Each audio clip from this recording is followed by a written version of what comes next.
ഇന്ന് ക്രിസ്മസിന് വളരെ പെട്ടെന്ന് തയ്യാറാക്കിയെടുക്കാൻ പറ്റുന്ന ഒരു വട്ടയപ്പത്തിൻ്റെ റെസിപ്പി നോക്കാം. വളരെ ഈസി ആയിട്ട് തന്നെ നമുക്ക് അരിയൊന്നും കുതിർത്താതെ തന്നെ നമുക്ക് പെട്ടെന്ന് തയ്യാറാക്കിയെടുക്കാം. അതിന് വേണ്ടി ഞാൻ ആദ്യം ഒരു പാൻ അടുപ്പത്ത് വെച്ചിട്ടുണ്ട്. അതിലേക്ക് 2 ടേബിൾ സ്പൂൺ അരിപ്പൊടി ചേർത്ത് കൊടുക്കാം. അതിലേക്ക് ഒരു കപ്പ് വെള്ളം കൂടെ ചേർത്ത് നമുക്ക് നല്ലൊരു കുറുക്കിൻ്റെ പരുവത്തിലാക്കിയെടുക്കണം. കൈ വിടാതെ ഇളക്കിക്കൊണ്ടിരിക്കണം. ഒരു മീഡിയം ഫ്ലെയിമിൽ വെച്ച് നമുക്കതൊന്ന് ഇളക്കി കൊടുത്ത് ഒരു കുറുക്ക് പോലെ ആക്കിയെടുക്കാം. ഇപ്പോൾ ഏകദേശം റെഡി ആയിട്ടുണ്ട്. അതിനുശേഷം നമുക്ക് ഒരു മിക്സിയുടെ ജാറെടുത്ത് അതിലേക്ക് 1 കപ്പ് അരിപ്പൊടി ചേർത്ത് കൊടുക്കാം. നമ്മൾ ഇടിയപ്പത്തിനെല്ലാം എടുക്കുന്ന അരിപ്പൊടിയാണ്. അരിപ്പൊടി ചേർത്ത് കൊടുക്കാം. വറുത്ത് വെച്ചിട്ടുള്ള അരിപ്പൊടിയാണ്. അതിലേക്ക് 1/2 കപ്പ് തേങ്ങ ചേർത്ത് കൊടുക്കാം. 1/2 teaspoon yeast, 1 table spoon sugar,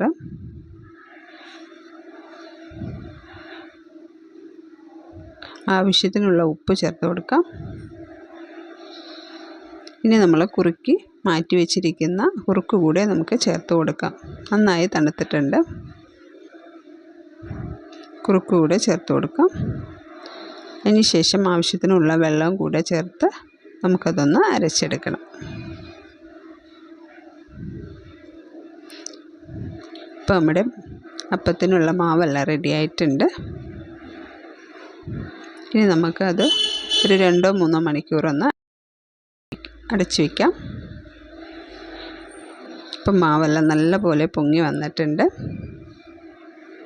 ഇനി അതിലേക്ക് മധുരത്തിന് ആവശ്യമുള്ള ഷുഗർ ചേർത്ത് കൊടുക്കാം. ഞാനിപ്പോൾ ഒരു 1/2 കപ്പ് ഷുഗറാണ് ചേർത്ത് കൊടുത്തിട്ടുള്ളത്. അതുകൂടെ ചേർത്ത് നല്ലപോലെ ഒന്ന് മിക്സ് ചെയ്ത് വയ്ക്കാം.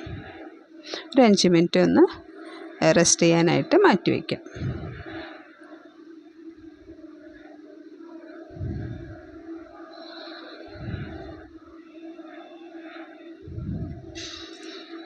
നല്ലപോലെ ഇളക്കി കൊടുക്കണം.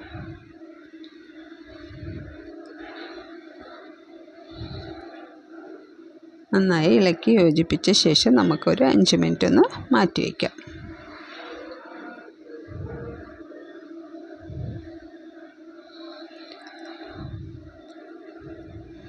നല്ലപോലെ ഒന്ന് ഇളക്കി കൊടുത്താൽ നമുക്ക് അപ്പം ഉണ്ടാക്കിയെടുക്കാം.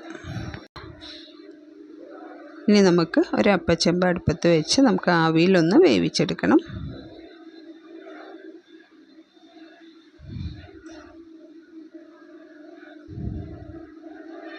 ആവിയിലൊന്ന് വേവിച്ചെടുക്കാം.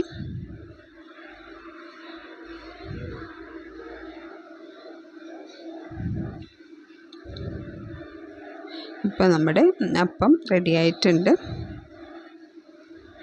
വളരെ പെട്ടെന്ന് തന്നെ നമുക്ക് തയ്യാറാക്കി എടുക്കാൻ പറ്റുന്നതാണ്. എല്ലാവരും ഒന്ന് ട്രൈ ചെയ്ത് നോക്കൂ. വീഡിയോ ഇഷ്ടമായാൽ ലൈക്ക് ചെയ്യാനും ഷെയർ ചെയ്യാനും സബ്സ്ക്രൈബ് ചെയ്യാനും മറക്കരുത്. നല്ല സോഫ്റ്റ് ആയിട്ടുള്ള ഒരപ്പമാണ്.